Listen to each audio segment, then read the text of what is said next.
Well, that's logical.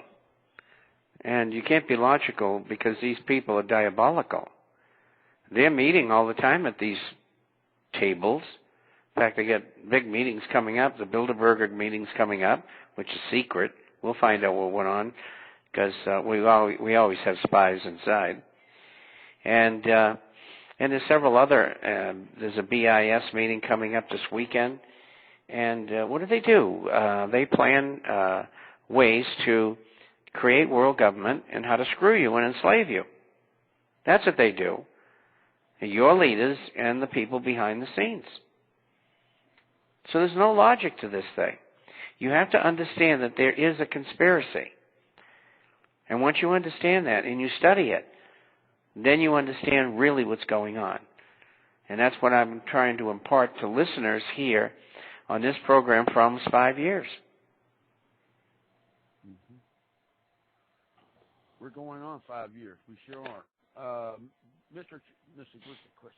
Mr. Chapman, there's nobody in mainstream media in America, according to Drew, that are talking about the Greek strike that went violent today. I live here in Simferopol, Russia, Ukraine, she says. She says Russia, Ukraine. And I have a problem with the Ukrainian government, but the Russians who used to run the things here in this part of the Ukraine are like little dogs about to eat us alive. Are we not getting the truth out to you guys in America and the rest of the world about the violence that's going on, not only in Greece but the strikes that are going on in the Ukraine, especially here in the Crimea? Well, first of all, 2 days ago, Russia made another deal with Ukraine for the facilities at Sebastopol. And I'm sure you're aware of it there, but the public isn't. It was given one short notice, and that was the end of it.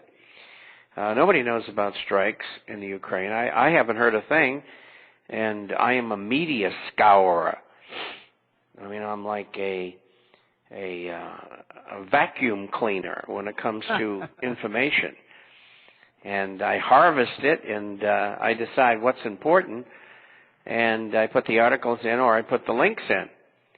And so, you get a pretty good overview, but I have heard of no recent strikes in Ukraine. And so that's a good example of managed news because the information's not getting out. In Europe and in the United States, they try to manage the news on the rioting and everything, and they couldn't restrain it. And so it's been all over the news today in the United States. I've been watching it since 4 o'clock this morning. From Wales, Mr. Chapman, it looks like there's going to be a huge parliament change with the Tories having the largest party in a three-way match.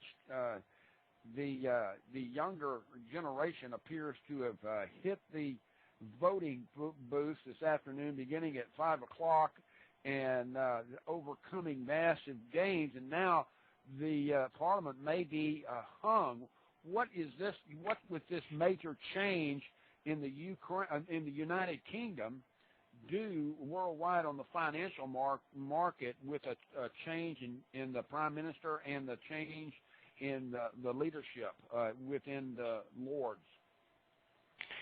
Well, first of all, Gordon Brown, that disgusting pervert, would remain in office, and you would have a hung parliament.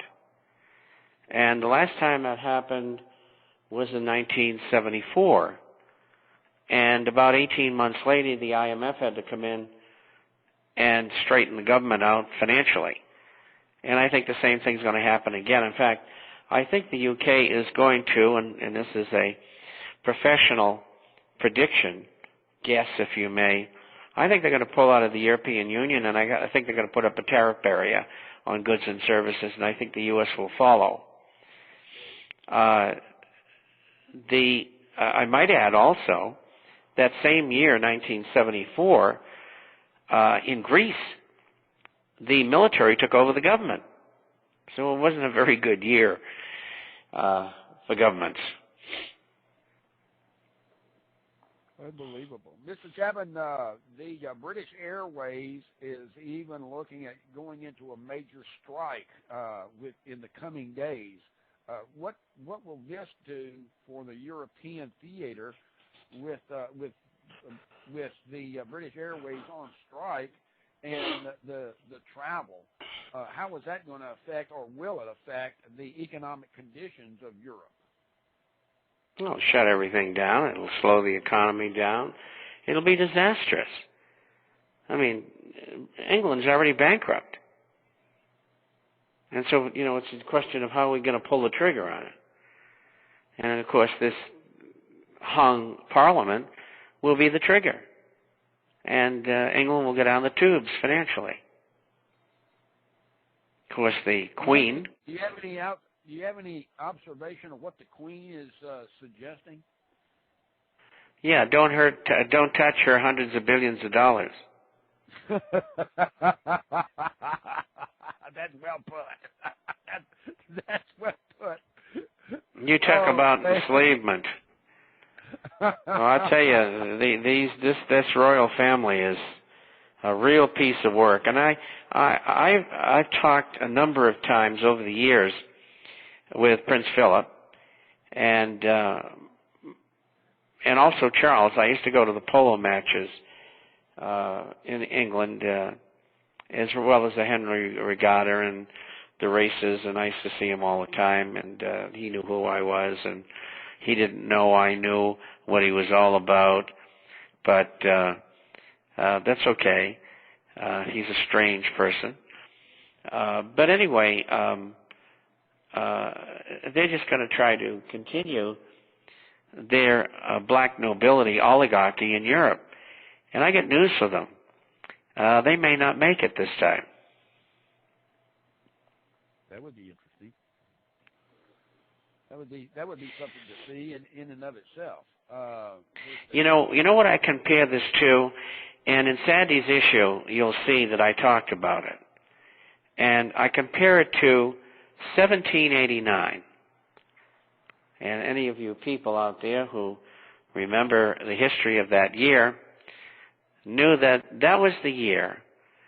Was it July the 14th that the French citizens marched in the Bastille and said, hey, forget it. We've had enough. They freed everybody. And over the next 2 years, they lopped off 300,000 heads. And it could happen in Greece. It could happen in America.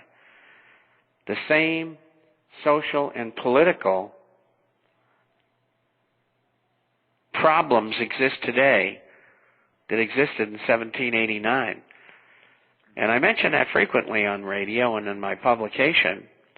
And the reason why is I want to let the Illuminists know that if they lose, what's going to happen to them? Because they've all committed treason. And that can be proven in court, and we can take and either hang them or guillotine them, whichever they prefer, and then confiscate their fortunes and give it to the state. Another question from Southern California. Mr. Chapman, a lot of California businesses are attempting to sell off their inventory. Some are liquidating 50% off, and many of these businessmen are leaving the states with signs that say going out of business, leaving the state, inventory of 50% off, building and equipment for sale too. With this massive... Well, that's been going on since 1992. And it's just reaching a crescendo, I should say. And it's going to go on for several years here in California. The city of Los Angeles is bankrupt. The state is bankrupt. Pensions are going to get cut by 2/3 before this is over. There's going to be massive unemployment of 50% in California. And it's going to become a zoo. If you live there, you're going to have a problem. I get out because I saw it coming. I lived 36 years in California. And then I lived in Florida for 6 or 8 years. And then the government threatened me again, so I hightailed it to greener pastures, so they say.